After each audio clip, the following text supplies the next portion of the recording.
Thank you for being here today. Okay, so I wanted to talk about this because I didn't know that men had so many emotions, all right? And I'm not saying that I didn't know that they're still human. That's not what I'm saying. What I'm saying is when you are online or in certain areas, you only get the worst. A lot of times you only get the worst of their feelings, all right?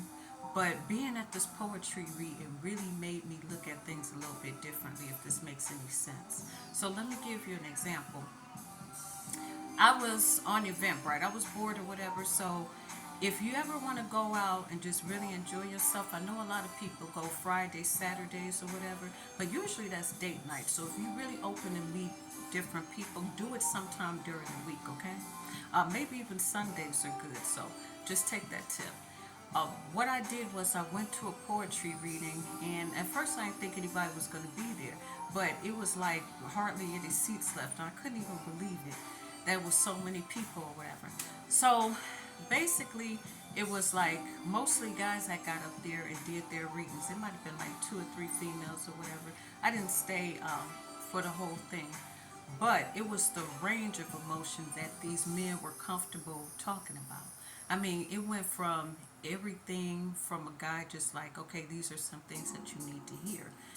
So he's just telling you, I love you. You know, I couldn't have done this without you. Your parents, it was your parents' fault for what happened. It wasn't yours. He was just saying random things. And then he went from that to tell the story about him and his girlfriend or his wife arguing or whatever and stuff. And then there was a semi truck and they almost got hit or whatever, stuff like that. But basically, he's saying that he's in his feelings or whatever. She's looking out the window, and he knows that if she looks at him, she's going to start crying too. And so, as a man, he has to hold it on the side. So basically, he's just saying that he couldn't really express himself as a man. Also, he told a story about him being a coward and not feeling like he was equipped enough to raise his own child.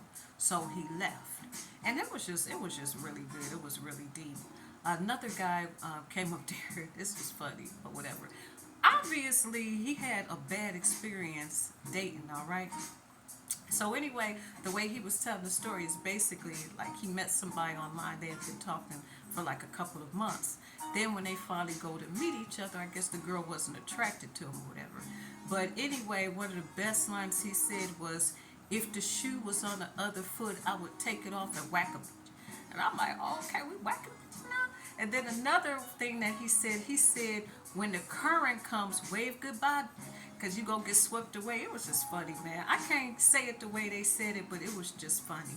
And then another guy was explaining how he had been out of a relationship for 15 years and that he was just now getting back into the dating world.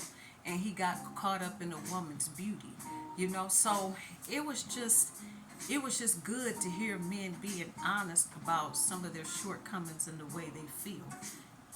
So I'll just put that there. But what I also want to say is we don't mind, okay? We have to remember that men do have feelings too. We don't mind listening to men or whatever, but nobody wants to hear somebody nagging. Nobody wants to hear somebody constantly blaming opposite sex for their problems. And nobody wants to hear about somebody that is always finding fault with someone. If that's the case, you don't need to be dating. All right? Flat out.